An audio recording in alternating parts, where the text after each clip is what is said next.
Bonjour à tous et bienvenue pour ce podcast spécial de Made in Foot. Alors, chose promise, chose due. On s'est réunis avec Leandro et Doumam. On n'est que trois cet après-midi pour enregistrer ce podcast. Mais on va revenir ensemble pendant, une demi-heure, trois quarts d'heure, peut-être même plus. On va voir sur ce Barcelone PSG. Tout d'abord, salut Leandro, comment tu vas? Salut Julien, ça va très très bien. Très content d'avoir vécu un beau retour de Champions League. Ouais, c'est bien. Même en tant sans être supporter parisien, je veux dire que t'as passé une très bonne soirée. Moi, j'ai passé une très très bonne soirée. Franchement, c'était du beau football et ça faisait plaisir, tu vois. Avec le peu d'ambiance qu'il y a dans les stades, au moins il y avait de l'ambiance dans le terrain, c'était cool. Ouais, sur le terrain, et on a même entendu même avant la mi-temps, il y a une bonne ambiance au Barça aussi. Je sais pas si t'es passé à côté de cette embrouille entre Griezmann et Piqué. On a vu qu'il y avait de la communication en tout cas. Ouais, on a vu qu'en tout cas, ça aimait bien les mères les uns des autres, donc on valide. C'est vrai. Et avec nous, du coup, on retrouve Doumam qui, on l'a laissé lundi soir, qui paniquait, qui avait la boule au ventre. Aujourd'hui, j'imagine que t'as des papillons dans le ventre même. Ah ouais, là franchement, je suis super content. Salut l'équipe. Podcast spécial parce que c'est un jour spécial. Mbappé, président, il est venu, il a clairement montré que effectivement, il est de la trempe des très grands. Et t'es pas content, triplé. Voilà. Donc franchement, mais après ensuite voilà, on va vraiment parler de cette prestation collective impressionnante de la part des Parisiens, parce que faut dire que ce soit en Italie, en Espagne, en Angleterre, vraiment la prestation a fait un écho assez important dans toute l'Europe. Exactement, ça résonne bien. Donc très bien, très content. Mais voilà, hein, nous, moi un peu parano, un peu malade, j'ai quand même peur pour le retour, donc on en parlera. Faut pas s'enflammer. Faut pas s'enflammer, exactement. Donc on va prendre à peu près les mêmes bases que lorsqu'on analyse la Ligue 1. On va d'abord revenir globalement sur le scénario de la rencontre. Je vais pouvoir parler un peu avec Leandro de tout ce qui s'est passé dans ce match. Et ensuite on s'attardera sur les performances individuelles des Parisiens et peut-être de quelques Barcelonais, parce qu'il y a quand même des choses à dire sur certaines personnes. Pour commencer, Leandro, on peut commencer par évoquer justement ce début de match. Moi personnellement, je trouve que au début, il y a pas eu de round d'observation bizarrement, parce que dès la première minute, il y a Mbappé qui est envoyé en profondeur par Verratti et moi il rate son contrôle. Mais tu vois, genre je trouve que contrairement au gros choc de Ligue des Champions d'habitude, j'ai pas trouvé qu'il y avait tant de round d'observation. Tu voyais directement, on a pu voir les intentions du PSG, à savoir qu'il comptait pas souffrir pour autant, tu vois, et ça allait dans le sens de Pochettino, son discours d'avant-match où il disait on vient pour chercher la victoire. Et je trouve que ça s'est bien ressenti dans ce début de match. Je sais pas si t'es d'accord avec moi. Non, moi je suis d'accord avec toi. Après, je pense que les deux équipes se connaissent très bien. Les deux savent l'enjeu qu'il y a dans cet éliminatoire. Et puis du coup, ils ont pas forcément cherché à midi à 14h, tu vois, ils sont arrivés directement. Les deux équipes étaient très offensives. Je pense que les deux voulaient s'assurer le match assez rapidement, tu vois. Les deux voulaient s'assurer on sait très bien que dans ce genre de rencontre, tu vois, un but peut en déclencher un autre, et puis au final c'est un peu ce qui s'est passé, tu vois. Ouais, je sentais tu vois, pas un combat de confiance, mais presque, tu vois, genre en mode qui c'est qui prendra le lead le premier. Et au final, dans ce début de match, c'est quand même, je trouve, le PSG, tu vois, t'as quelques bonnes actions, donc on l'a dit avec Mbappé. T'as Moiskin qui fait un bon débordement sur Jordi Alba quelques minutes plus tard. Je trouve que Paris est bien présent. Doumam, j'imagine que toi aussi t'as cette impression, c'est que Paris, en tout cas, au début de match, est très sérieux. Début de match très sérieux des Parisiens. Après, moi j'ai aimé effectivement que d'entrée, ils imposent leur style et ils imposent le fait que ils ont joué sans complexe. C'est ça qui fait grave plaisir. J'ai l'impression que Pochettino, son discours commence à rentrer. On voit aussi que Paris, de son côté, a vraiment très bien analysé toutes les faiblesses du Barça, avec justement, on en parlera plus tard, mais ces deux latéraux qui ont fait énormément de bien à Paris et énormément de mal au PSG, au Barça, pardon, au Barça. Et effectivement, on a des premières minutes qui sont vraiment où Paris domine surtout le milieu de terrain. Donc si moi, personnellement, le Barça, le grand Barça avec l'ADN du Barça, si on m'avait dit qu'un jour Paris irait au Camp Nou et s'imposait au milieu de terrain directement carrément dans leur stade, et dominer comme ça le Barça, j'aurais pas cru. Et c'est vrai que dès les premières minutes, on a senti ça.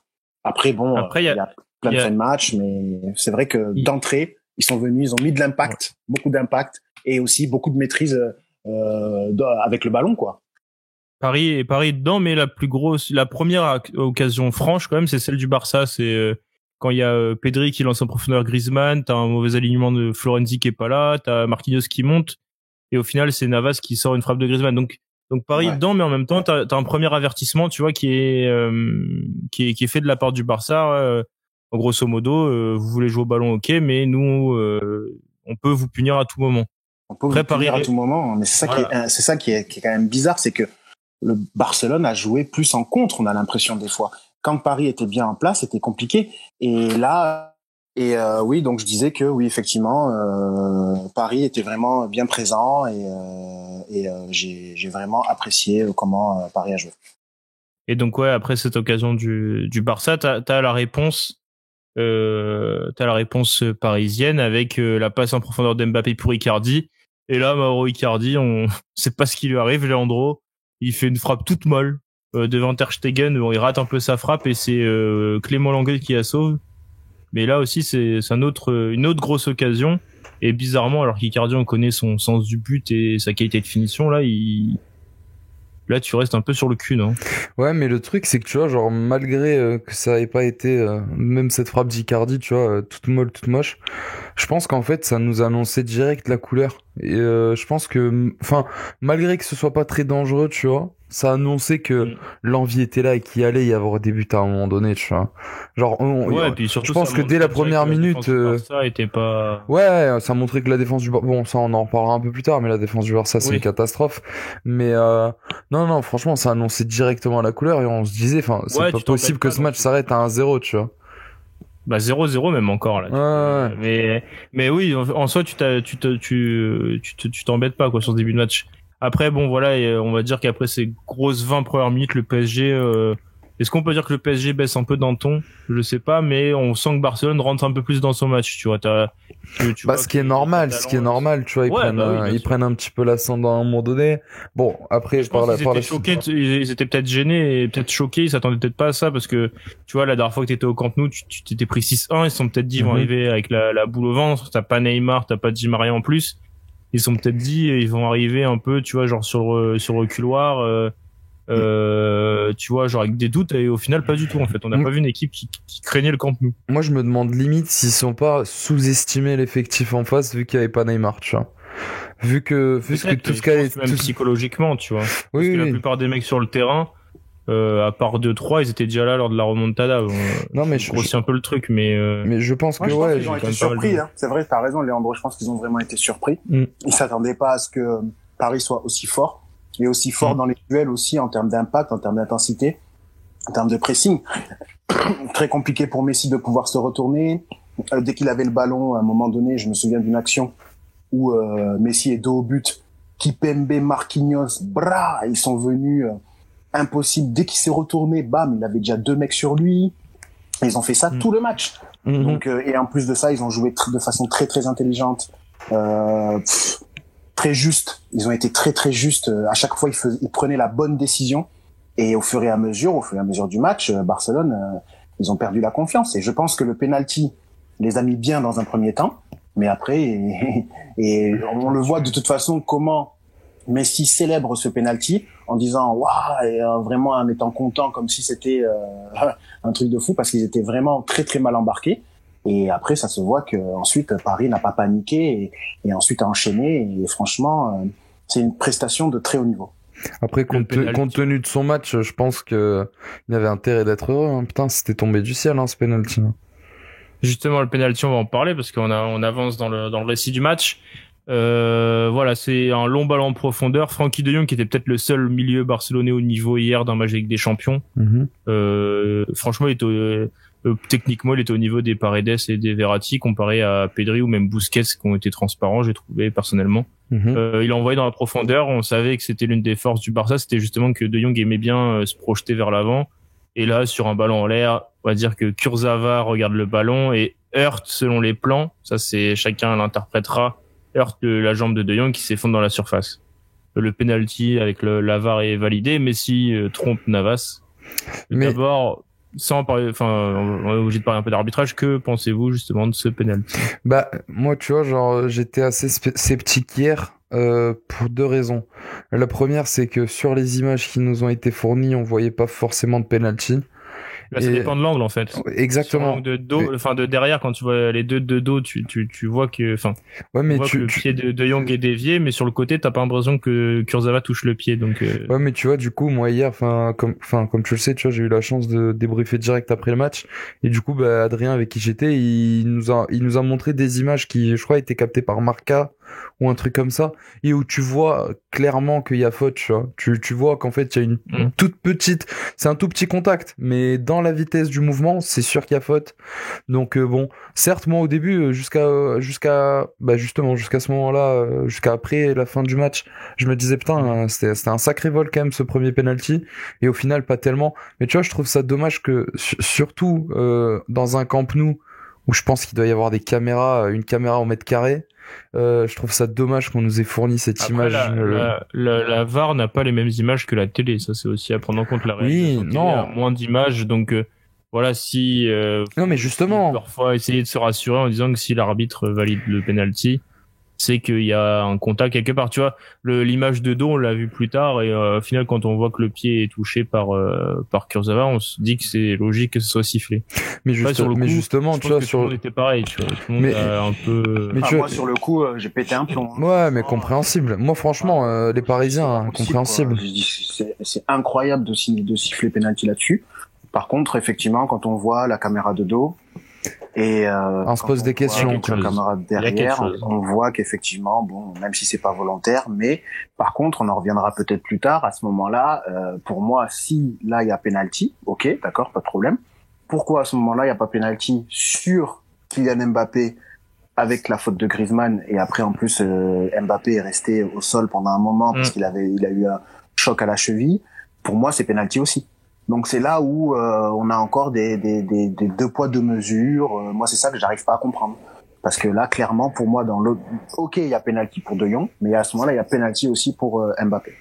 Moi, c'est ce qui ressort, c'est les débats qu'on voit quand même depuis hier soir. C'est justement dans l'autre sens, ça n'a pas été sifflé. Non mais tu vois, genre ce que vient de dire de même, c'est drôle parce que moi du coup hier j'ai pas vu le match tout seul, tu vois, et j'étais avec des gens qui sont pas, enfin tu vois, qui regardent les grandes affiches mais qui sont pas forcément fans de foot à 200%. Ouais. Et même lui, tu vois, il a dit mais attends, à chaque fois que je vois Barça à Paris, ils se font avoir par l'arbitrage, tu vois. J'ai pas dit de gros mots. Hein. Ils se font avoir par l'arbitrage, tu vois. Et du coup ouais, c'est vrai qu'on avait vraiment cette impression là. Après, au final, tu vois, genre le Paris Saint-Germain a réussi à faire plus que ça, tu vois. Il y a pas rentré dans dans cette sphère où tu dis, c'est bon, on se fait avoir sur un péno, on n'a pas le nôtre. Tu vois ce que je veux dire? Plutôt que de s'apitoyer sur leur sort, ils ont réussi à en faire une force positive et ils ont fini par exploser du coup le Barça, quoi. Après, je pense qu'il y a aussi le côté scénario du match qui fait que l'arbitre ne s'est même pas attardé sur le penalty. Je pense que ça faut peut-être le prendre en compte aussi. Il y avait déjà 3-1 peut-être quand à ce moment-là, peut-être que l'arbitre s'est dit on va pas plomber encore plus que ça le Barça, même si pour moi personnellement ce côté psychologique doit pas forcément être pris en compte, sachant qu'un but peut être super important dans des matchs aller-retour. On va avancer un peu sur le scénario du match. Ce penalty donc sifflé à l'encontre de Kurzawa va le plonger dans 5 minutes terribles, je trouve. Enfin, un peu moins, j'en fais trop. 2-3 minutes terribles où 2 minutes après il glisse devant Messi, il fait chuter Kimpembe dans sa chute. Messi récupère la balle, la passe pour Dembélé. Et là, Keylor Navas fait l'arrêt décisif, je pense, parce que à 2-0 en 2 buts en 2 minutes, là le match est plus pareil et Paris aurait pu sombrer. Il fait le bon arrêt. Bon, je pense que Dembélé, il a un peu de... Bon, on le connaît, hein, c'est un joueur super talentueux. C'était un des joueurs les plus offensifs, qui faisait le plus la différence, qui a fait le plus mal à Paris. Mais aussi, il est un peu désinvolte, quoi. Il est un peu, des fois, tête en l'air. Là, on sait pas pourquoi, il tire pas bien.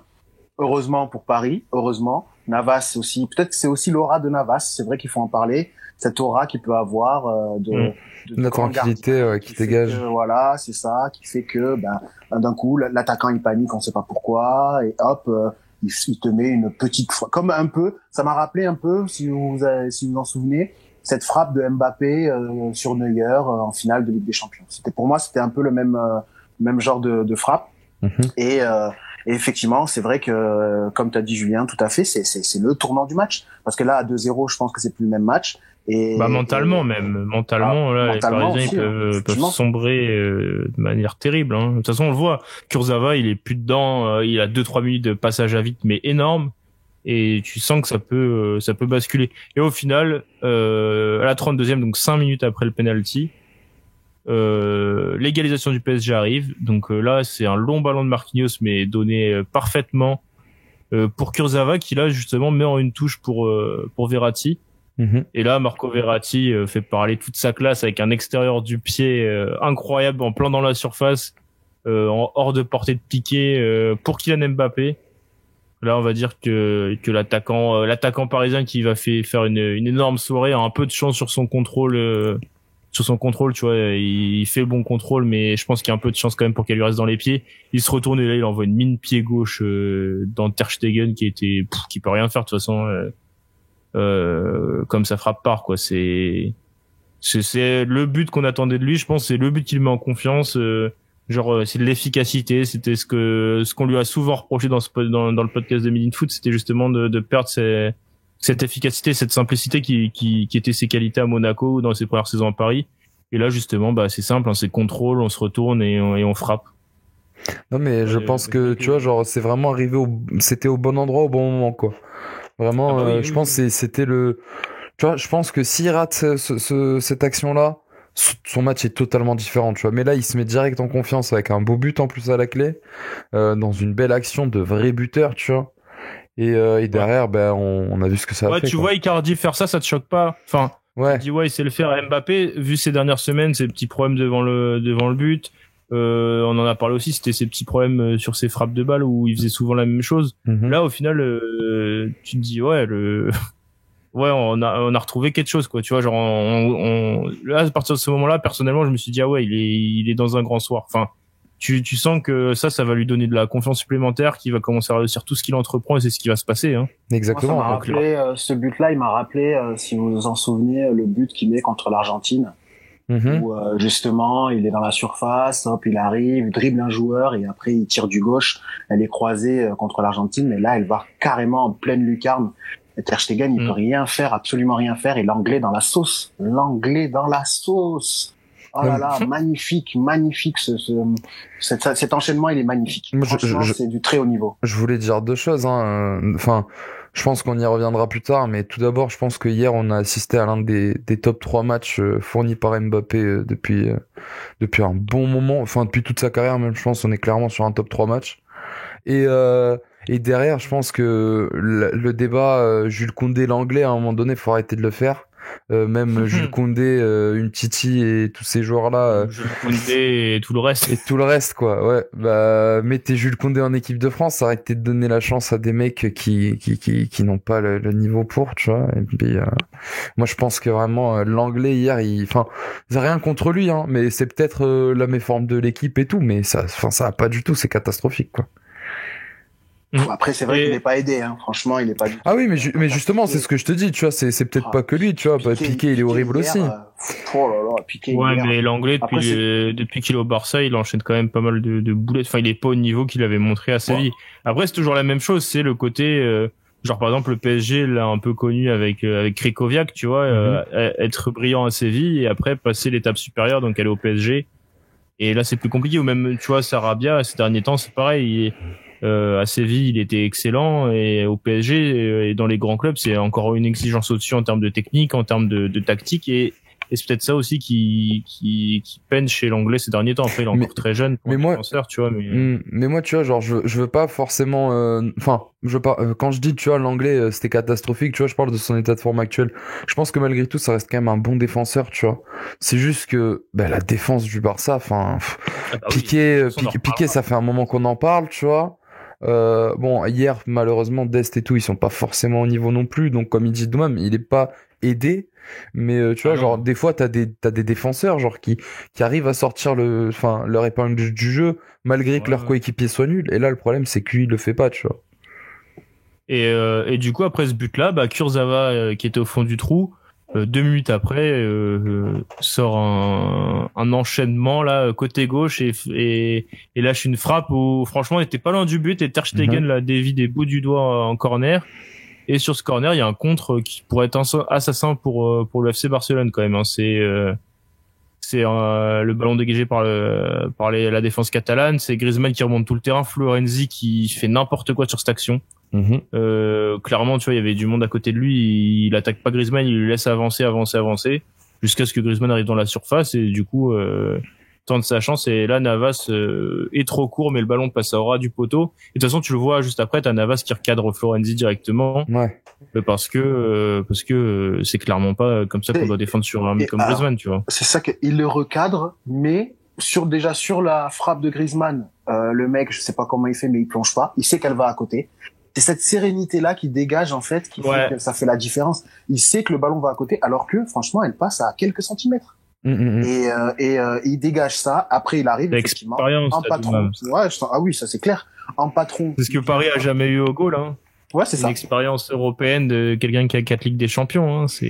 Moi, je crois que, sincèrement, Navas, c'est peut-être l'un de vos meilleurs achats depuis, parce que, vu le prix, vu ce qu'il raconte, Avant le podcast, on parlait justement avec Doumam des actions chaudes du Barça où je disais qu'il n'y avait pas eu tant que ça, et je disais que la vision est biaisée parce que t'as Navas au cage.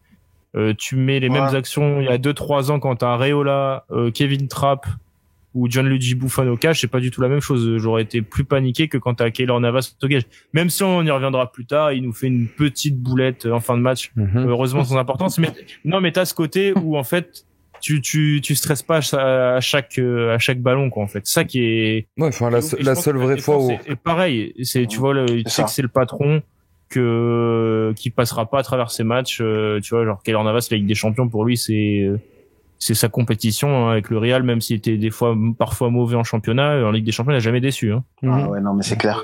Et je pense qu'il transmet cette sérénité là à la défense, à tout le monde. Énorme. Et aussi, je pense qu'il transmet une espèce de certaine peur un peu à l'attaquant, quoi.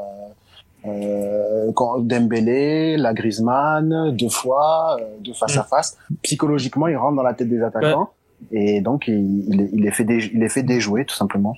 De toute façon, on va dire, si Navas a un défaut, c'est les sorties aériennes sur corner, et en fait, face au Barça par exemple, il en a pas. Donc en fait, après le reste c'est que ses qualités, hein, les arrêts réflexes, tu vois, genre le fait de décontenancer l'attaquant, le fait de se placer, tout ça c'est ce que Navas maîtrise le plus. Son seul défaut, on va dire, c'est ses sorties aériennes, parce que il est assez petit, genre il doit faire 1,83 je crois. Et donc du coup, il a pas l'aisance d'un Courtois par exemple qui fait plus d'1m90, ou d'un Derrea ou d'un Oblak. Donc en soi là hier j'allais dire, Navas il joue sur ses qualités, et c'est aussi pour ça je pense qu'il a une telle maîtrise aussi, tu vois. Après on peut continuer d'avancer, hein, on va passer brièvement. Voilà, après il y a une frappe de Moiskin qui oblige aussi Ter Stegen à un arrêt, mais globalement la première mi-temps s'arrête comme ça. Je pense que à la mi-temps le 1-1 c'est à la fois un bon résultat pour le PSG, mais tu peux quand même avoir quelques regrets, tant les actions du Barça se comptent sur les doigts d'une main, et tant le PSG a dominé le milieu de terrain. Je sais pas si vous avez cette impression-là à la mi-temps notamment, mais tu vois, la mi-temps, t'as quoi, 51% de possession pour le Barça, 49 pour le PSG. Il y a 8 tirs à 7 pour le PSG, par exemple. Je fais quelques stats comme ça un peu sortis du contexte, mais t'as ce côté quand même domination, tu vois. Paris gagne 28 duels à 19, Barcelone a gagné 0 duel aérien. T'as ce côté où en fait tu te rends compte que le Barça est pas dans un grand jour, et le PSG à l'inverse est plutôt bon, tu vois. On sentait clairement que le PSG était au-dessus, tu vois. C'était indéniable, franchement, hier soir. Et le truc, c'est que le problème pour le Barça, c'est que c'était vraiment pendant toute la rencontre, quoi. Il n'y a pas vraiment eu, il y a pas vraiment eu de moment où tu t'es dit, certes, il y a eu, comme on a dit, là, vers la 15e, 20e, là, tout ça. Mais La où 20e, ouais. T'as deux petits temps forts pour moi. T'as la 20e et t'as juste avant le but d'Mbappé. On va revenir après en deuxième mi-temps. Je trouve que t'as deux petits moments un peu faibles, mais après c'est normal. Hein, c'est le scénario d'un match qui veut ça. Mais je trouve que t'as deux mini temps forts parisiens, mais que le Barça qui arrive pas du tout à concrétiser, à part le penalty. Mais au final, c'est même pas une grande action. C'est pas une action dangereuse. Même pas, ouais. Le Barça, même quand Paris plie. Il laisse pas grand chose à Barcelone. Messi est pas trouvé en première mi-temps et encore moins en deuxième. Voilà, c'est pour ça que je dis que tu vois, t'es content du match nul à la pause parce que c'est le Barça, t'es au Camp Nou, mais en même temps t'es quand même tu te dis est-ce que Paris ne va pas passer sa chance, tu vois, mais tu peux avoir quelques regrets quand même sur la frappe d'Icardi, la frappe de Moiskin un peu, celle de Kurzawa aussi surtout que Ter Stegen sort. Non mais oui, mais totalement. Aussi la ressenti, tu vois, cette première mi-temps.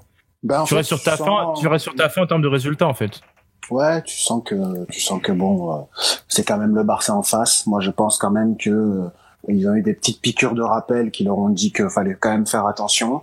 Tu sens que tu peux faire mieux. Tu sens que t'es quand même dans le match. Moi, à la mi-temps, je me suis dit, il y a quand même un truc à faire. Un partout. Je me suis dit, il y a quand même possibilité de gagner ce match. Ils ont quand même la possibilité de le gagner. Après, à eux de faire ce qu'il faut. Mais c'est vrai qu'à la mi-temps, je me suis dit, il y a moyen de le gagner ce match. Le Barça n'est pas au top. C'est ce que j'ai senti en tout cas. Et je me suis dit, il y a quand même moyen d'enchaîner et de leur faire mal, quoi. Et donc, vraiment ce que je me suis dit à la mi-temps. Et donc, du coup, la deuxième mi-temps reprend un peu sous les mêmes bases. Alors, à noter qu'il y a un changement. Fort heureusement, Mauricio Pochettino a décidé de sortir Idrissa Gueye. On va en reparler un peu plus tard, mais j'ai peur d'être trop méchant, mais c'était un match bien compliqué pour lui. Techniquement, il était pas au niveau, et même là où d'habitude c'est ses forces, c'est-à-dire dans la récupération. Julien, on n'est pas méchant, nous on est gentils, on connaît les joueurs. Hein, non, oui, non, mais tu vois, comme ça là, comme non, mais techniquement, il était pas au niveau de Paredes ou de Verratti ou d'un grand match avec des champions. Ça, c'est un fait. Et j'allais dire là où il y a ses forces, c'est-à-dire la récupération, le placement, le pressing, tu vois, l'harcèlement des milieux adverses. Et ben hier il était pas bon, ça peut arriver un match sans N'Golo Kanté a bien fait un match sans en finale de Coupe du Monde, tu vois. Donc mais tu vois t'as ce côté où il est en retard, hein, il prend un carton jaune à la 20e sur une faute de Pedri, et il peut reprendre 3 cartons jaunes avant la mi-temps, hein. Toutes ces erreurs, on arrive à gérer la pression, je pense que là il y avait une pression énorme sur ce match. Peut-être, ouais, mais toutes ces fautes, c'est des grandes fautes, c'est des grosses fautes, hein, c'est des fautes graves, hein, en retard complètement. Il a de la chance que l'arbitre fasse preuve de psychologie et qu'il veuille pas tuer le match, mais il est pas loin du rouge quand même. Mais de toute façon, je pense que s'il sort, c'est pour ça, hein, parce qu'il a déjà un jaune aussi. C'est ça le truc, c'est qu'il prend un jaune aussi pendant le match, donc forcément. Il prend un jaune, mais il pouvait prendre rouge plusieurs fois, quoi. Donc c'est pour ça aussi, je pense qu'il sort aussitôt. Donc du coup, Ander Herrera rentre, il s'illustre rapidement puisqu'il remet il remet directement pour Keane, et après Keane sert Mbappé avec une frappe enroulée à côté des cages là dès la 47e environ. Il y a déjà ce côté Herrera qui apporte un peu plus. Enfin voilà, il était un peu mieux placé que Gueye sur le terrain, il était un peu plus important. Techniquement c'est quand même un peu meilleur, donc je le sentais avec. Ouais voilà, et puis avec Paredes Verratti, tu sens qu'ils parlent un peu le même football. Alors même si voilà les deux étaient dans un grand soir hier, mais Herrera en tout cas fait beaucoup de bien son entrée, j'ai trouvé. Et après la 50e, il y a Kylian Mbappé qui se réveille, qui lance sa deuxième mi-temps avec ce qu'on attendait de lui et ce qui allait le faire plus mal au Barça, c'est-à-dire de prendre la profondeur sur le pauvre Serginho Dest, âgé de 18-19 ans, qui a passé une soirée épouvantable face aux accélérations d'Mbappé, et du coup Mbappé part entre Piqué et lui, donc c'est là qu'Mbappé allait faire le plus mal, et on n'était pas loin déjà du premier coup de massue sur la tête du Barça. C'est Mbappé qui accélère, donc il dépose Piqué. Ensuite, il passe à Icardi qui remet en talonnade direct. Alors déjà, il y en a beaucoup qui n'ont pas compris pourquoi il avait frappé. Je pense que c'est que le ballon lui arrive trop dans les jambes et qu'il n'a pas le temps de décocher la frappe. Et du coup, il remet à Keane en talonnade. Et là, Keane arrive et frappe. Et Ter Stegen se déploie aussi pour envoyer le ballon en corner. Alors, moi, j'ai bien regardé. Et en fait, quand il récupère le ballon, déjà, ils sont deux à côté de lui.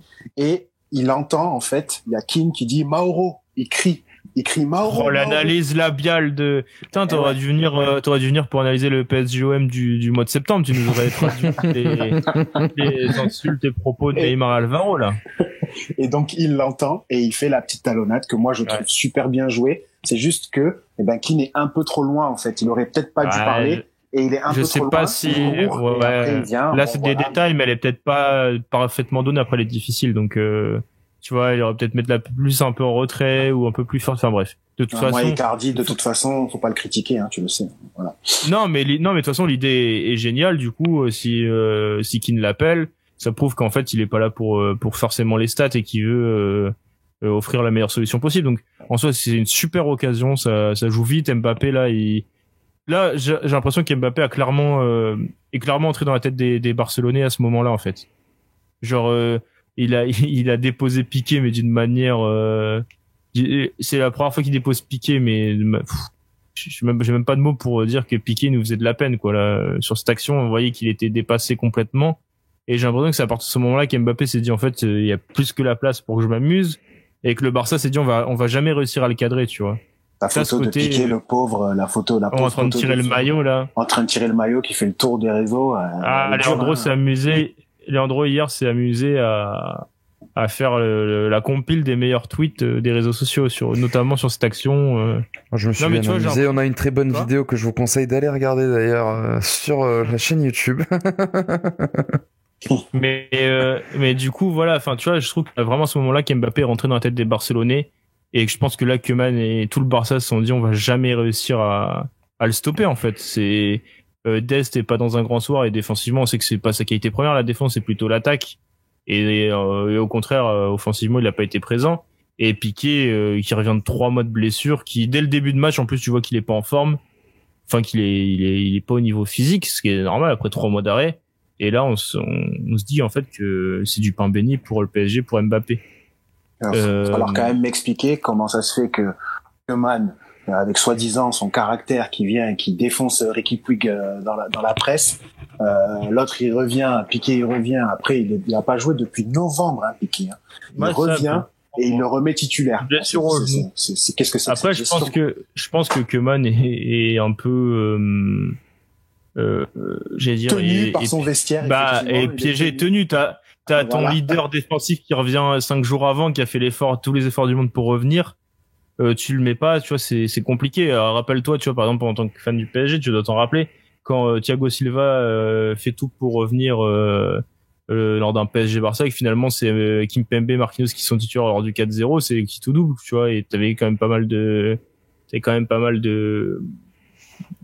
questions là-dessus, où c'est au retour, je crois, où justement Thiago Silva est pris alors qu'il a fait un grand match, mais parce qu'il revient, et au final tu vois que c'était pas une bonne chose. Mais tu vois, t'as ce côté où dès que ton leader défensif revient, c'est compliqué de passer à côté, tu vois, surtout sur un match comme ça où si dès le début Koeman met Umtiti par exemple, et que le Umtiti passe à côté, tout le monde lui en aurait voulu de pas avoir mis Piqué. De toute façon, t'es toujours dans ce côté, cette jauge entre le bon coup et la faute technique, tu vois.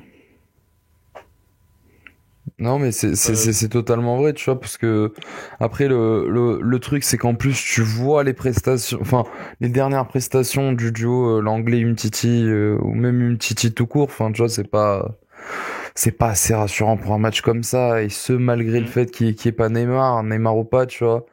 Enfin Umtiti la semaine dernière contre Séville, c'est catastrophique. Enfin tu vois, tu peux pas te permettre. On n'en parle pas, mais c'est vrai que Neymar était absent, et si Neymar avait été là, donc ouais, je pense que ça aurait pu être quelque chose. On peut pas faire des scénarios, mais Neymar se sera amusé tout autant de la défense, des largesses défensives barcelonaises. Hein. Mais après, tu vois, je me dis que peut-être que si Neymar aurait été là, les joueurs du PSG auraient moins mis en fait, hier, le truc, c'est que le match était tourné vers Mbappé, parce que tout le monde a compris que c'était son jour, tu vois. Du coup, je me dis, est-ce que si Neymar aurait été là, ça aurait pas été pire. Plein de choses, tu vois, t'as ce côté où forcément ça serait un de Icardi ou Keane qui aurait été sacrifié, et donc t'aurais eu un moins bon travail défensif, on imagine que ce qu'a fait Icardi et surtout Keane. De toute façon, ça on en reparlera dans les performances individuelles, tu vois, mais de toute façon t'as toujours, c'est pareil, c'est aussi une jauge. Est-ce que tu préfères mettre Neymar, Mbappé et quelqu'un d'autre pour le travail, ou pour le travail défensif ou voilà, ou les choix. De toute façon, là, Pochettino au match retour, si Neymar est de retour et Di Maria aussi, il aura des problèmes de riche. Non, mais c'est vrai que c'est un vrai débat, hein. Franchement, avec la performance collective, et c'est pas la première fois que ça arrive, où des cadres sont pas là, où on a l'impression que les joueurs se disent bon ben là on va peut-être plus jouer en équipe, on va plus faire les efforts, et c'est vrai que maintenant ça commence quand même à devenir un petit débat quand même, parce que c'est vrai qu'on n'aurait pas eu la même implication défensive avec Neymar et avec Di Maria dans l'équipe, ça c'est sûr forcément. Et certain. Donc forcément on n'aurait peut-être pas eu le même résultat aussi, forcément, parce que c'est dans l'impact que Paris a fait très mal à Barcelone. Donc c'est vrai que on va commencer à se poser la question, je suis d'accord.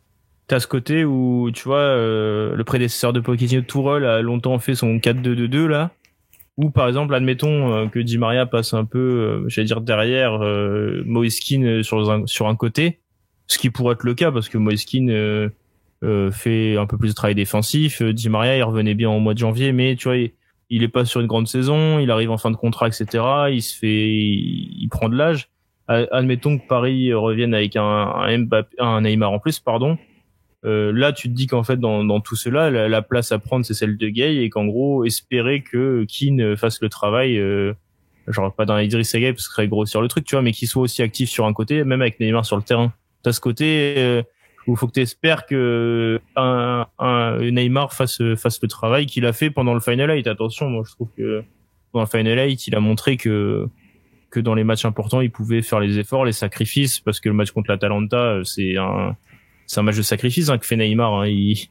C'est quand même le premier relanceur du PSG en espèce de numéro 10 alors que c'est dans un milieu à 4. Enfin voilà, tu vois, il a ce côté où il sait s'adapter, faire le dos rond dans les efforts et aider son équipe. Donc t'as ce côté où est-ce que quand il reviendra, est-ce que par exemple un Gueye qui avait pas été au niveau peut en payer les frais, que Verratti descende d'un cran et que tu mettes Neymar en 10 et en laissant, tu vois, Kean sur un côté qui fait le travail, Mbappé qui, hier, il a pu voir qu'en mettant 3 buts, il pouvait aussi défendre. Tu vois, t'as ce côté, et Icardi surtout qui fait un travail aussi quand il en a envie, j'allais dire monstrueux en termes de pressing et en termes de même des fois c'est pas juste le pressing, c'est sa position du corps ou comment il empêche, comment il oriente les défenseurs pour la première relance, tu vois.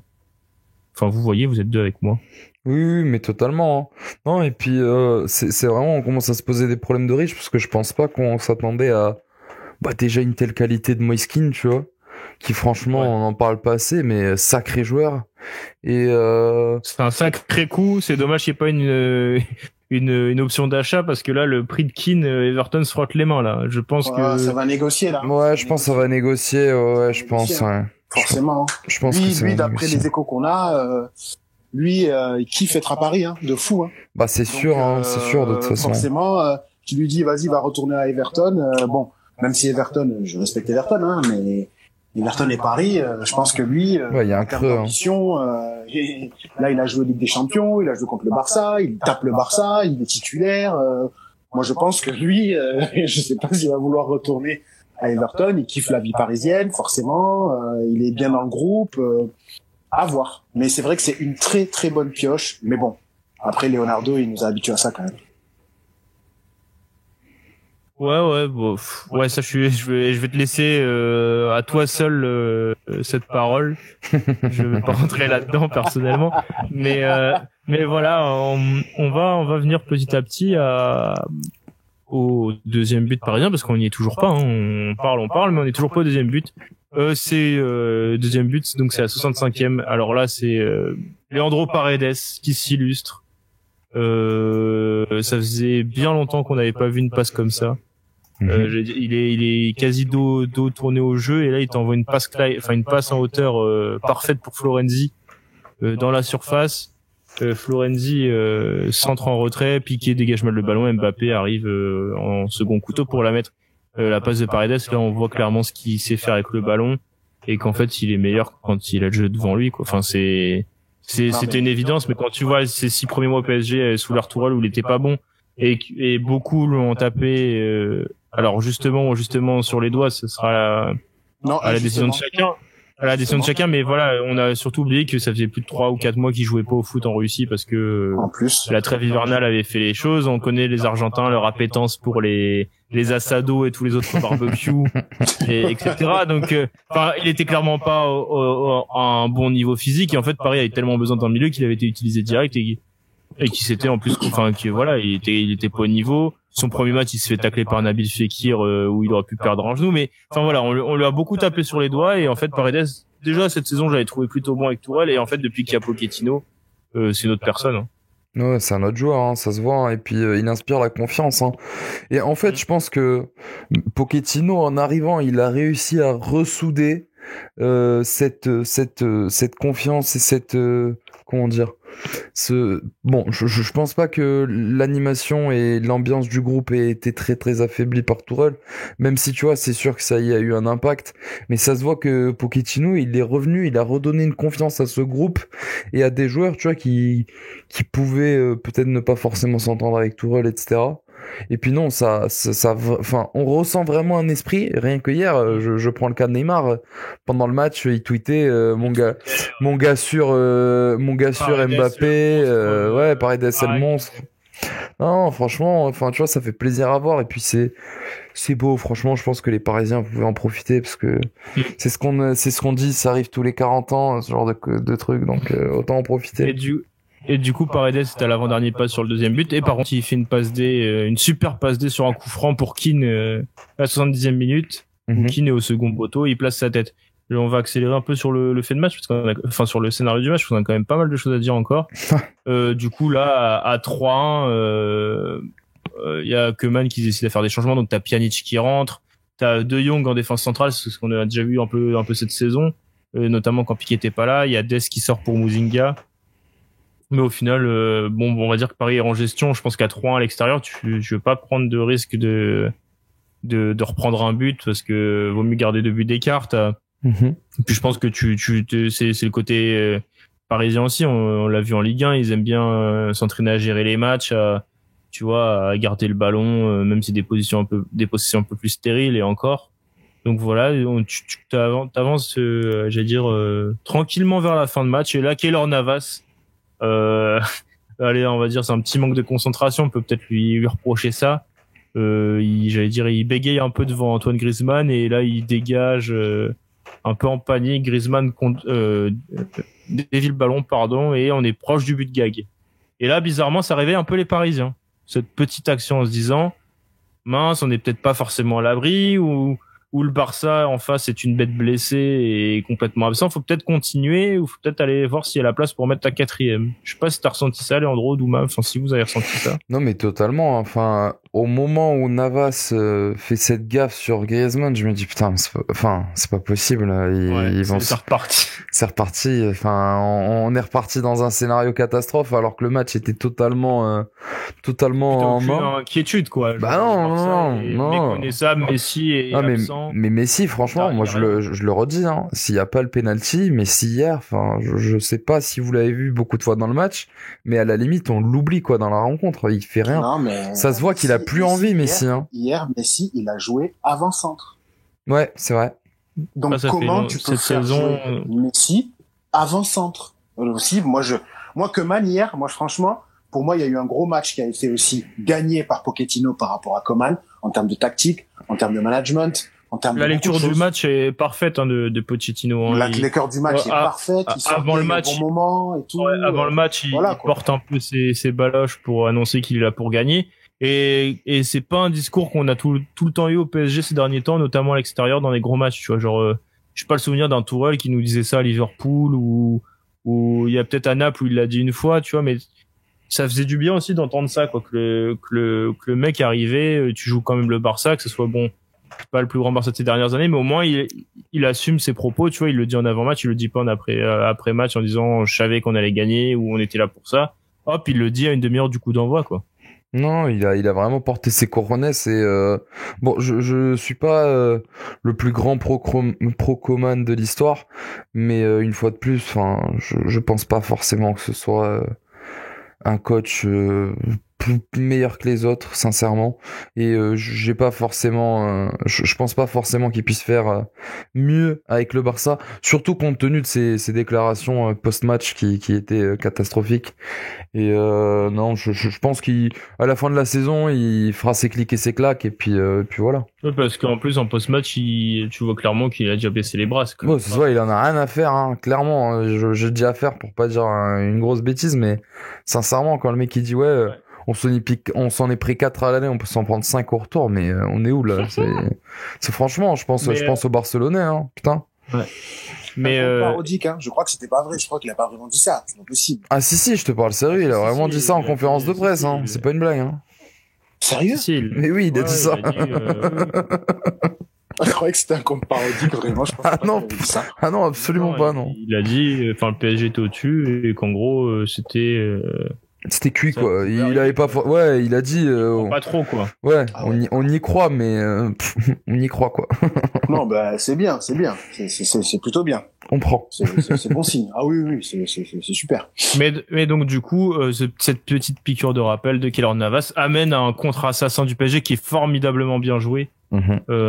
C'est une super action, un super contre qui est emmené par Draxler. Alors, je sais pas si vous avez vu cette stat, mais Draxler qui est rentré à la 73e minute, pardon, avait fait plus d'interceptions que n'importe quel joueur du Barça. Ça, c'est dingue, hein. Titulaire.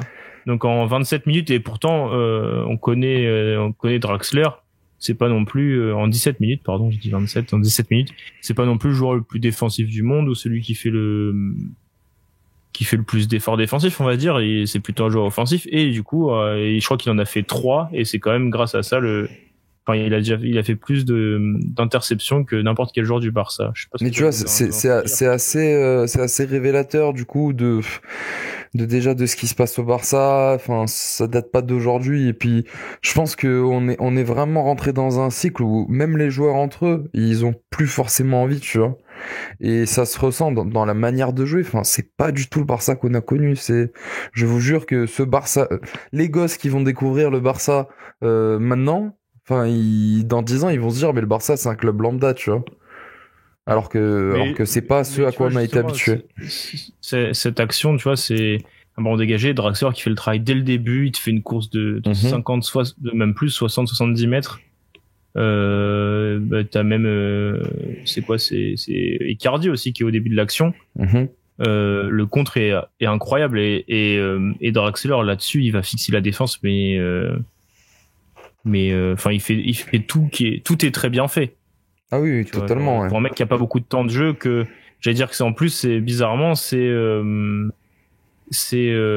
comment je peux dire ça, c'est quelqu'un qui en plus en Ligue 1 nous habitue plus à la déception que tu vois à l'efficacité ou au geste bien inspiré. C'est ça qui est ouf, c'est qu'il sort un peu de nulle part et tu vois, il te fait ça.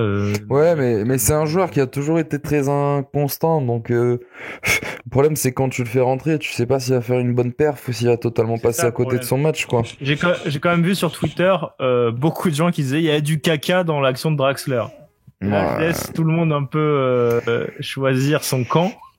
Non, moi en vrai, je suis pas forcément le plus grand partisan. Je suis pas forcément le plus grand partisan de Draxler, mais quand même, tu vois. Non, mais dans la manière, tu vois, je pense que c'est dans cette action-là, c'est dans sa manière d'aller fixer les défenseurs, la tête haute. Enfin, c'est un truc quand même qu'on peut lui remettre, c'est ce côté avoir toujours la tête levée. Il est pas souvent très très bon, mais il a ce côté tellement propre techniquement. Ah, mais parce que techniquement, même t'en parlais dans un podcast on l'a déjà dit, que c'était un des joueurs les plus propres à l'entraînement et tout. Il a ce côté où là, hier, il montre tout ce qu'il sait faire, quoi. Genre, il pourrait te lancer tellement d'actions comme ça avec le PSG. C'est un modèle du genre. Si on veut montrer dans les écoles de foot ou dans les centres de formation, qu'est-ce que c'est que de fixer une défense avant de faire la passe D, c'est exactement ce qu'il faut faire. Il attend vraiment le dernier moment. C'est parfait au niveau du timing. Et effectivement, il a tout le temps la tête levée et il fait croire qu'il peut la donner à Icardi comme il peut la donner à Mbappé. Et donc, et il attend que le défenseur vienne sur lui pour faire le décalage. C'est parfait. Il n'y a rien à dire. C'est dans ce sens-là, je pense que les gens ont voulu comparer, tu vois, une action digne de Kaka, parce que sur cette action, je peux comprendre j'allais dire le parallèle. Tu vois, on a déjà vu Kaka faire ce genre de choses. Après, je pense que ça s'arrête là, la discussion, et c'est très bien comme ça. Hein, mais voilà, du coup, là, quoi? C'est clair, c'est clair. Non, faut pas comparer quand même Kaka avec Draxler. Kaka, c'était Kaka, quand même. C'était au-dessus. Mais bon. Oui, là, mais tu vois, c'est dans ce côté où ce qu'il fait, voilà, quoi, c'était quelque chose de, comment je peux dire ça? Ah non, mais il a été décisif, il a été, franchement, et puis oui, effectivement, on voit sa classe, on voit quelque part, c'est la classe de ce joueur-là, qui arrive, qui, comme tu l'as dit, qui court la tête levée, quoi. Il court, il a jamais la tête dans le guidon, le mec. Et ça, c'est quand même bien. Après, voilà, il est sur courant alternatif. Comme je te disais, il paraît que dans le staff, les gens qui suivent le club, vraiment, ils disent, à l'entraînement, c'est un des meilleurs. Mais lui, voilà, on connaît hein, la night, voilà, la vie parisienne, machin. Lui aussi, hein, on peut en parler. Hein. Ça fait combien de temps qu'il est là maintenant? Bon, c'est juste que bon, c'est des mecs qui ont du talent, qui sont techniquement au-dessus, mais qui se foulent pas trop, quoi. Donc c'est bon. C'est dommage parce que le mec ça se voit sur une action comme ça se voit que le mec il a une intelligence de fou au niveau du football et aussi techniquement il est au-dessus. Ouais, on va pouvoir passer à l'analyse individuelle. Alors là, je vous coupe, je suis désolé, je viens de tomber sur un truc sur Twitter, c'est une vidéo d'une altercation entre Jordi Alba et Mbappé, je mets dans le premier mi-temps, je sais pas si vous l'avez vu. Non, pas du tout. Où en gros genre je sais pas si c'est en premier mi-temps, attention, mais en gros je dirais que même c'est en deuxième vu comment c'est filmé, enfin bref. C'est Jordi Alba qui dit en gros qui fait un reproche à Mbappé, donc en espagnol, et en gros la traduction ferait dire que, donc c'est toujours avec ce que je vois un peu des traductions, etc., que Jordi Alba disait à Mbappé, tu te crois plus grand que tu ne l'es. Et après, la suite, on la connaît, c'est qu'Mbappé plante un triplé.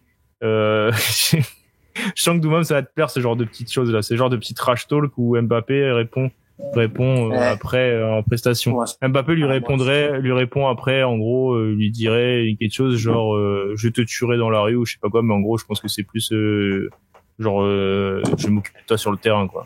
Ah, elle lui a répondu et tout. Non, c'est bien. Ouais, mais c'est un petit truc que je vois là sur une caméra isolée, alors je pense qu'on aura, si ça commence à commence à tourner, ça commence à fuiter là, ça veut dire si ça commence à fuiter, je pense qu'on l'aura bientôt chez nous avec un meilleur son, etc. Enfin, chez les chaînes françaises, tu vois. Mais en gros, tu vois, t'as ce côté où Mbappé a été provoqué, il a répondu sur le terrain. Je pense que c'est pas mal. Mais on va passer aux analyses individuelles, comme on l'a dit. Au final, je pense que Navas, on a quand même fait un peu on a quand même dit pas mal de choses. Enfin, tout ce qu'on avait à dire, j'imagine, sur lui. On a parlé un peu de sa petite cagade, on va dire, de sa petite erreur d'inattention. Heureusement pour le PSG, n'a pas coûté cher, mais voilà. Il y a Florenzi. Autant défensivement, il a fait quelques erreurs. On l'a dit tout à l'heure, il a laissé 2 fois Griezmann un peu seul, et dont un recadrage de Navas. Mais offensivement, il était très bon. Hein. Il a pas mal apporté sur son côté. Toi, Leandro, comment tu juges son match? Non, moi je trouve que c'était un match complet, tu vois. Puis après enfin moi je voudrais venir sur un autre élément juste très rapidement, parce que je voudrais votre avis avant qu'on l'oublie.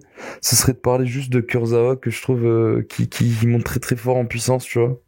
Et qui arrive depuis surtout qu'il y a Pochettino, j'ai l'impression qu'on se retrouve avec un autre Kurzawa.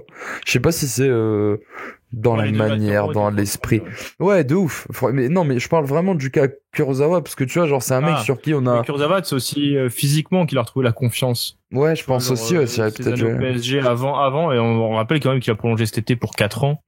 Avant ça, tu vois, il a enchaîné pas mal de pépins physiques, de petites blessures, tu vois, des petits trucs où il avait toujours quelque chose. Et là, au final, il enchaîne les matchs.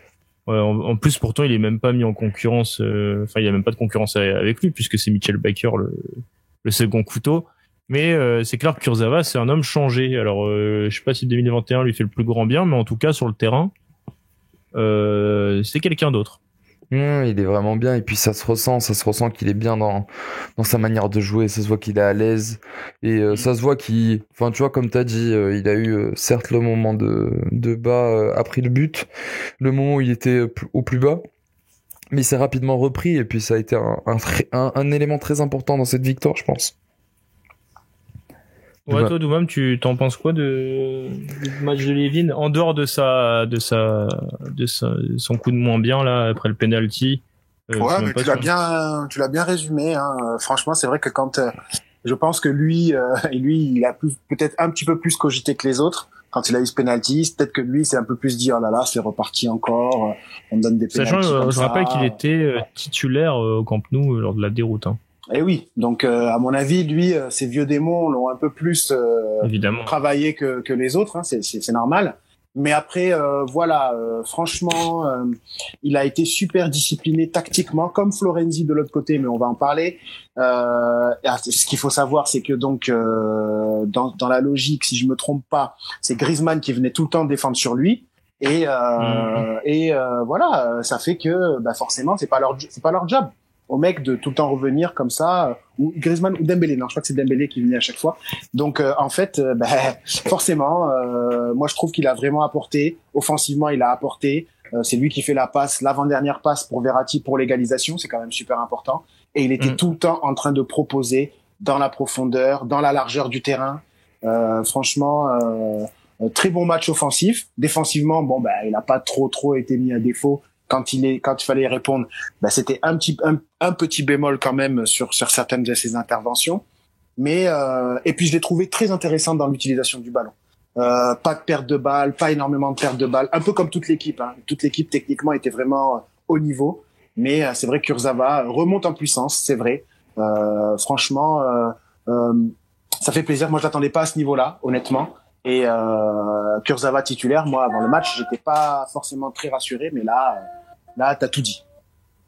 Mais même tu vois aussi ce que par exemple pour s'intéresser vraiment à Kurzawa, même son positionnement très haut sur le terrain, ce que demande Pochettino, ça a aussi obligé Dest à éviter de monter très très haut, parce qu'en plus le pauvre il avait aussi Mbappé à gérer, donc forcément son positionnement a aussi influencé le manque d'animation offensive adverse, tu vois. Genre, il y a eu peu de fois où il était dépassé, même sur Messi, tu voyais qu'il hésitait pas à le coller, alors qu'on sait que la plupart du temps, quand tu colles Messi, ça peut être terrible, ça peut être une soirée difficile, mais là, au final, tu vois, il était sérieux, appliqué, concentré, même, tu vois, le penalty, on en a parlé tout à l'heure assez suffisamment, c'est même pas une erreur, hein, c'est plus la faute à pas de chance qu'autre chose. Donc je pense que ça va lui faire du bien au moral. Ça prouve aussi que quand il veut, il mérite son statut d'international, grosso modo. Hein, mais,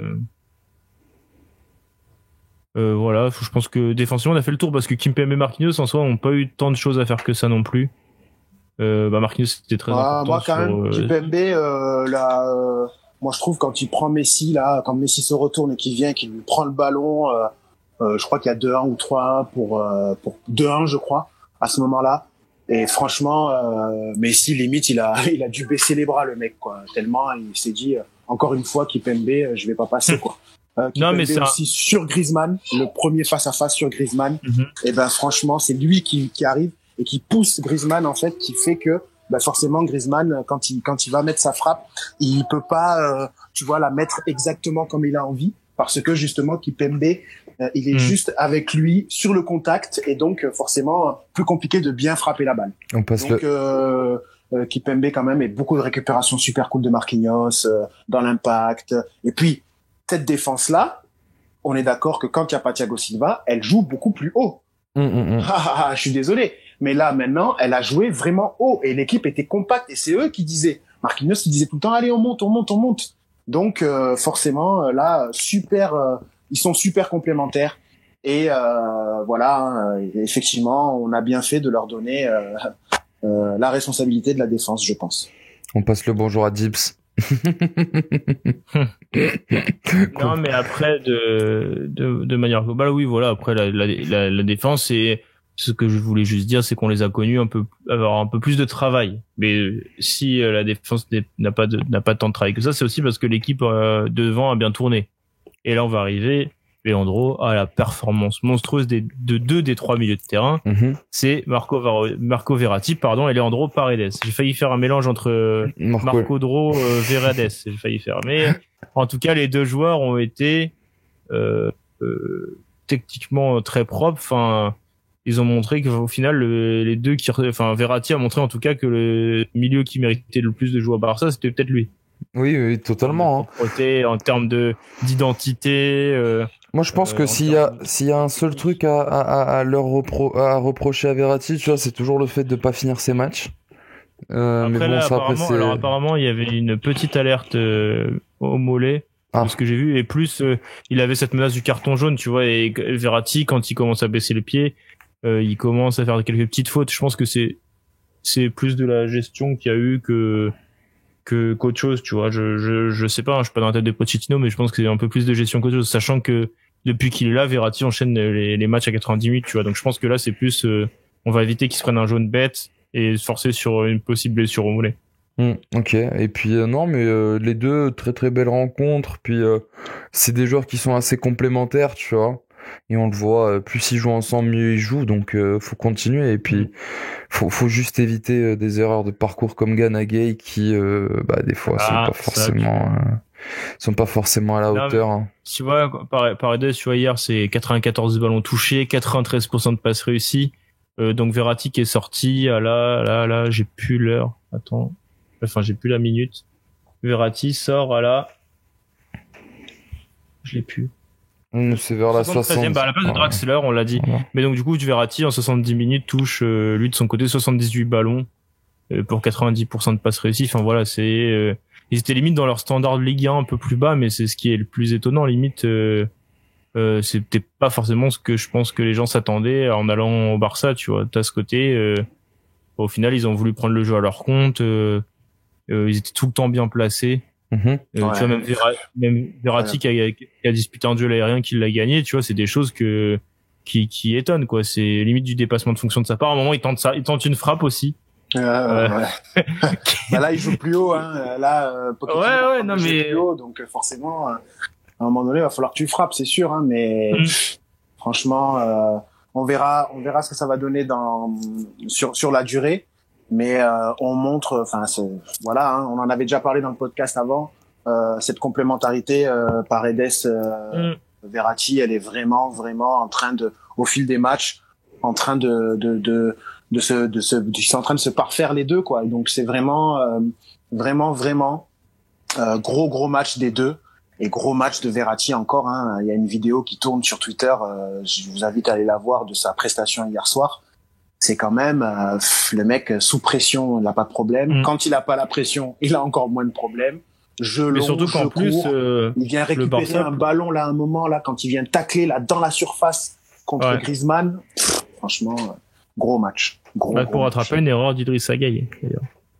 Mais non, mais enfin plus globalement, voilà. En plus, les deux ont eu quand même pas mal de chance, c'est qu'au final ils étaient presque dans un fauteuil une fois la balle sortie du milieu de terrain, parce que quand le Barça était en phase défensive dans leur moitié de terrain, il y avait pas tant de pressing que ça, et on sait que par exemple Paredes ou Verratti, quand il y a pas de pressing devant eux, là par contre pour le coup c'est open bar, et c'est leur faciliter la tâche, tu vois. Ils ont aussi profité des failles du Barça qui manquaient de rythme, tant offensivement justement, dans l'animation offensive c'était proche du néant, et défensivement c'était pareil, ils avaient pas les jambes, ils arrivaient pas à aller chercher Paredes, Verratti, qui étaient les premiers artificiers, les premiers lanceurs d'occasion, donc forcément ils ont été on leur a permis d'être dans des bonnes conditions. Et je tiens quand même à revenir sur Paredes, vite fait. Il est sur avant-dernière passe. Je crois que c'est lui aussi. Est-ce que c'est pas lui qui lance Draxler avant que Draxler donne un... Alors non, c'est Danilo et Icardi, monsieur. C'est Danilo et Icardi, ok. Voilà. Danilo fait une super rentrée, je trouve aussi. Il perd pas de ballon, il est dans l'impact, il récupère, c'est super. C'est Danilo, hein, comme quoi il peut aussi faire des bonnes choses au PSG.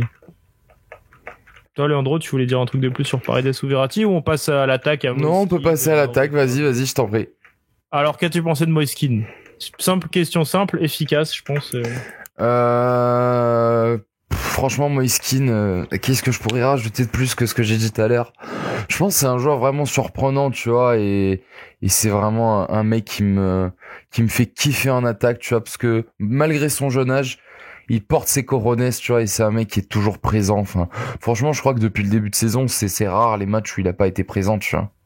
Donc non, ça fait plaisir. Et puis très très belle rencontre. Il marque son but de la tête. Bon, je pense que Ter Stegen peut mieux faire sur cette action-là, certes. Mais non, mais c'est mérité. Ça vient un peu le primer, tu vois, des bonnes prestations qu'il fait. On va accélérer. Doumam, toi sur Icardi, je sais que c'est un peu ton chouchou, mais t'as encore apprécié son match, quoi.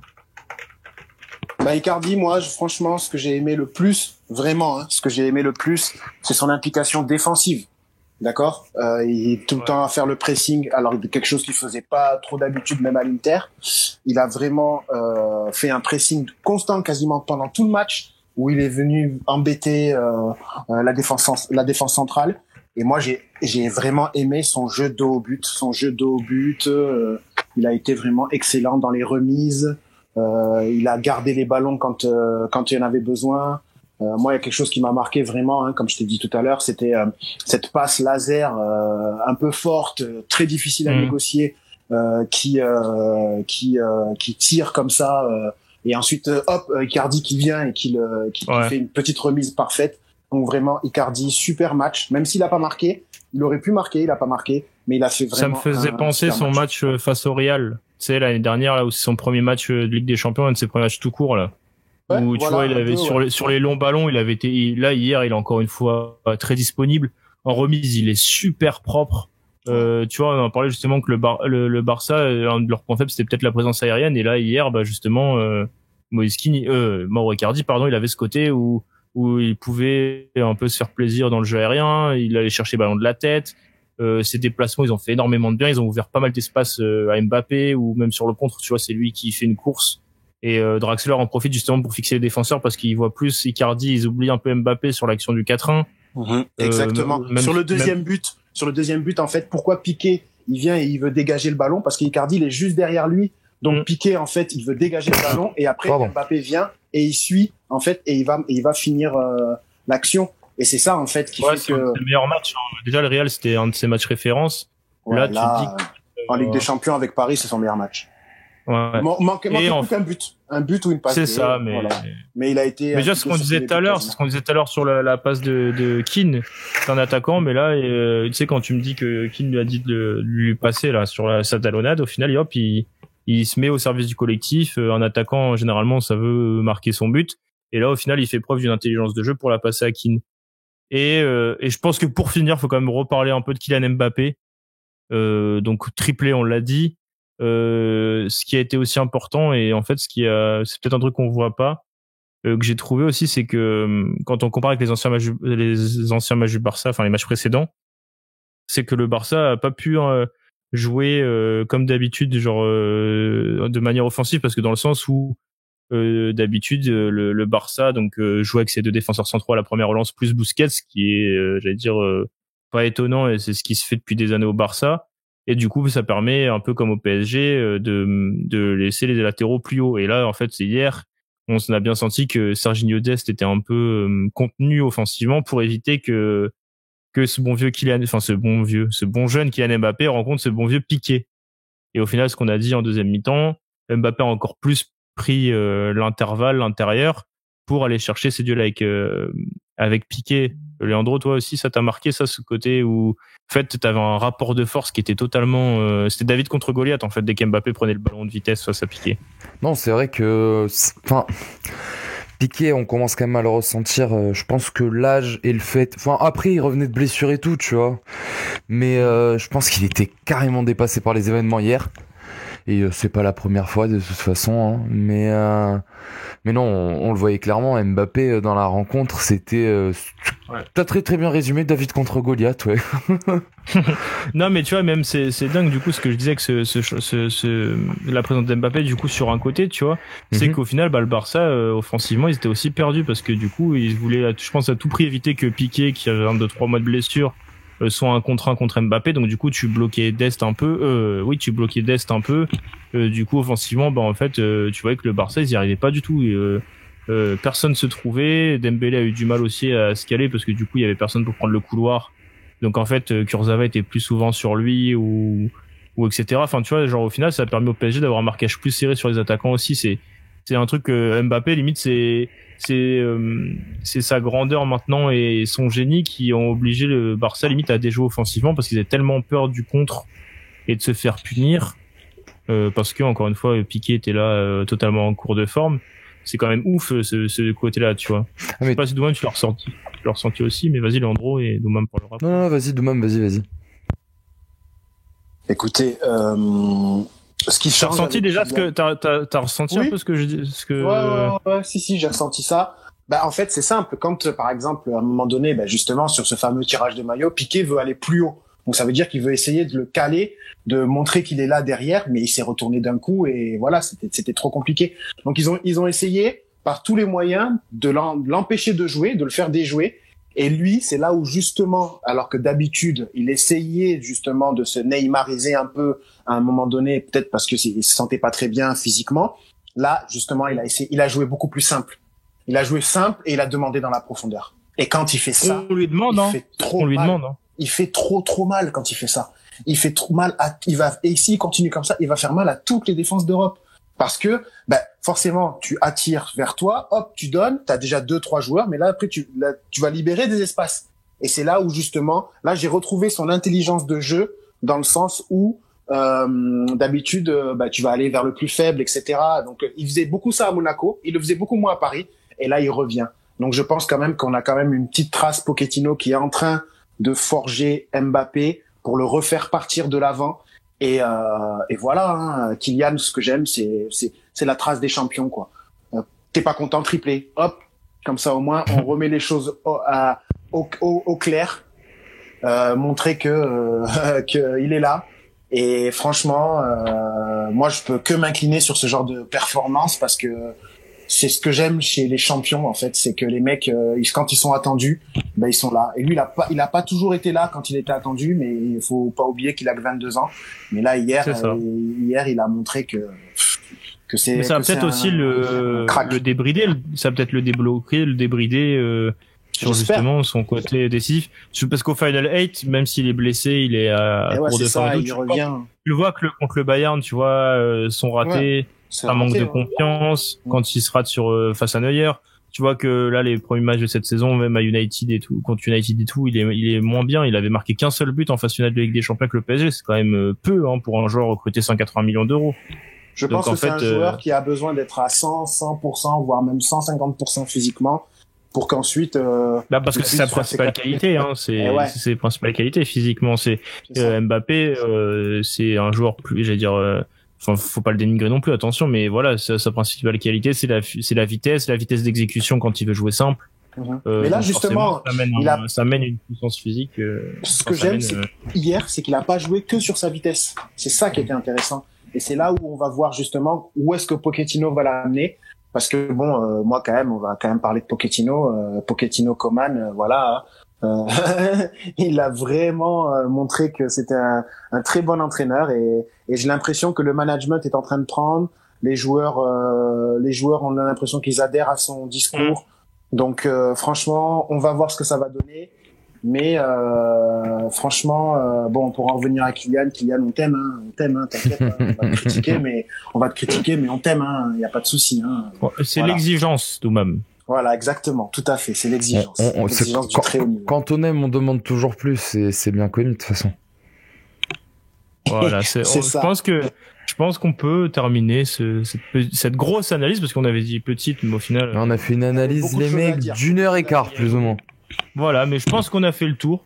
Voilà, on se donnera rendez-vous, du coup, après le match retour, parce que, admettons que Paris, qui est même une désillusion, faudra pas se cacher, faudra être là, Doumam. Je serai là, mais bon, moi vous connaissez, paniqué que je suis. J'espère qu'ils vont vite marquer le but au match retour qui va faire du bien et qui va faire en sorte que on va arrêter les débats. Mais j'espère. Pour finir, j'ai une question simple pour toi. Où est-ce que tu places ce match dans les grands matchs du PSG en Ligue des Champions? Est-ce que pour toi il est plus fort, par exemple, le 4-0 qu'il y avait eu en 2017 au Parc, par exemple? Est-ce que c'est pour toi le plus gros match de l'RQSI, par exemple? Qu'est-ce que t'en penses? Non, peut-être pas quand même. C'est que ça reste un 8e de finale de Ligue des Champions. Moi, je m'en souviens très bien que ce 4-0 à Paris m'avait choqué parce que là, c'était la MSN en face. Attention, hein, c'était pas le même match quand même. Hein. Ouais, c'est ça. Et c'était pas la même chose. Donc, pour moi, il est pas encore plus beau que le 4-0 au parc. C'était incroyable. Ah ouais, incroyable. Non, mais je suis d'accord, hein, parce que pour l'instant, c'est pas la même, pas pareil. Je pense qu'en comparant les deux effectifs et puis, enfin, l'état de forme actuel du Barça cette saison, on sait que ça a été compliqué. Il y a le problème Messi, etc. Certes, c'était un match vraiment trop bien. Et moi, je le redis, pour moi, c'est un top 3 match de Mbappé, enfin, l'un des top 3 matchs de Mbappé, avec le match face à l'Argentine et le match avec Monaco en Ligue des Champions contre je l'ai plus en tête. Contre City, exactement. Non, City. C'est au choix, c'est au choix de toute façon. Ah, moi, le match contre City. Avec Monaco, sa première saison, de toute façon, tous les matchs, c'est des masterclass en Ligue des Champions. Hein. Il y avait pas eu de grand chose à dire sur lui. Hein. Dortmund, c'était trop bien, mais moi, vraiment, le match contre City, c'était un match qui m'avait marqué. C'est ce match-là où je me suis dit, putain, Mbappé, en fait, il y a pas que sur FM qu'il est bon. Et non, j'abuse, mais bref, mais du coup, ouais, je pense que c'est un top 3 match. Et puis, certes, c'était, je pense que pour le PSG, c'était peut-être l'une des plus belles victoires. Hein. Déjà, ne serait-ce que de réussir à aller claquer un 4-1 au Barça en Ligue des Champions. Il y a des équipes, ils auraient vendu père et mère pour faire ça dans les années précédentes, tu vois. Donc non, c'était bien. Et puis, malheureusement, tu vois, je pense que le contexte qu'il y avait en 2017 avec, comme il a dit Doumam, la MSN, c'était quand même différent. Pour finir, Leandro, on n'a pas parlé du Nîmes olympique, je tiens quand même à te le dire. Nîmes a perdu 3-0 face au PSG il y a 13 jours. C'est vrai. Donc, tu vois. Les conclusions que tu veux sur... Non, moi, je dis que, Messi, s'il cherche un petit club, il y a moyen que je lui trouve un petit appart. Un petit club? Non, mais un petit... Il faut que tu vendes les arènes, hein, pour que Messi... Ouais, non, mais là, tu vends pas trop le bon truc, là, un petit club, le Nîmes olympique. Mais, non, mais ce que tu sais pas, c'est que les arènes, on va pas les vendre. On va en faire une demeure. Tu vas faire comment pour faire jouer et Eliasson, qui a pas beaucoup de temps de jeu, et Messi, là, ça serait trop... Et Ferrat. Et le 10 alors. Et Ferrat, ouais, c'est ça. Le 10. En fait, je vous ai pas parlé d'une nouvelle tactique qui consiste à avoir 2 ailiers de chaque côté. On garderait 2 défenseurs seulement. Pascal Planck football. Le total régal offensif, quoi. C'est ça. Non, bah écoutez les gars, merci. Déjà lundi un gros podcast parce qu'il y a un Paris-Monaco. Hein, les Parisiens sont pas en vacances. Hein, le championnat est loin d'être fait. Il y aura gros match.